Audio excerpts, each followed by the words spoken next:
ఓం నమ శివాయ. ఓం నమో త్రికోటేశ్వరాయ నమః. కోటప్పకొండ ఆంధ్రప్రదేశ్లోని పల్నాడు జిల్లా నరసరావుపేటకి అతి సమీపంలో ఉన్న కోటప్పకొండ త్రికోటాచలం అని పిలుస్తారు.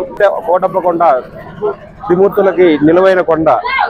ఈ కొండకి ఎంతో ప్రత్యేకత ఉంది. 15 మంది గుడి కమిటీ సభ్యులు ఎంతో నిరంతరం కృషి ఈ గుడి డెవలప్మెంట్ కి వాళ్ళ ప్రోత్సాహం, భక్తుల సహకారంతో ఈ రోజు మీరు చూస్తున్నదంతా గత 10 సంవత్సరాల నుంచి కొద్దిగా డెవలప్మెంట్ చేసుకుంటూ వచ్చారు ఈ గుడి కమిటీ వాళ్ళు.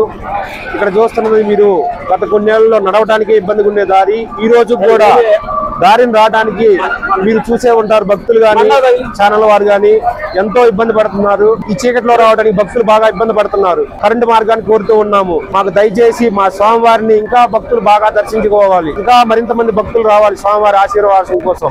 మాకు గవర్నమెంట్ తరపు నుంచి మెట్ల మార్గాన్ని, కరెంటు మార్గాన్ని దయచేసి సహకరించవలసిందిగా కోరుతున్నాము ఈ సుమన్ టీవీ తరపు నుంచి.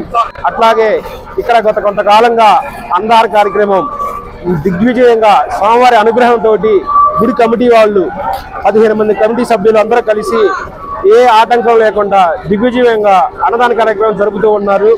ప్రతి ఆదివారం సోమవారం రోజు ఒక్కొక్క రోజుకి 50 కేజీలు 200 మంది దాకా భక్తులు వస్తారు. అలాగే కార్తీక మాసం నెల మొత్తం నిరంతరం అన్నదానం జరుగుతూనే ఉంటుంది. మహాశివరాత్రి అయితే శివరాత్రికి 25,000 మంది భక్తులు వచ్చి స్వామివారి దర్శనం చేసుకుని తీర్థ ప్రసాదాలు స్వీకరించారు. అలాగే ఈ గుడి అభివృద్ధికి ఎంతో మంది సహకారం ఉంది. వాళ్ళందరూ స్వామివారి భక్తులు భక్త పారవశంతో మునుగుతున్నారు. ఓం నమ శివాయ.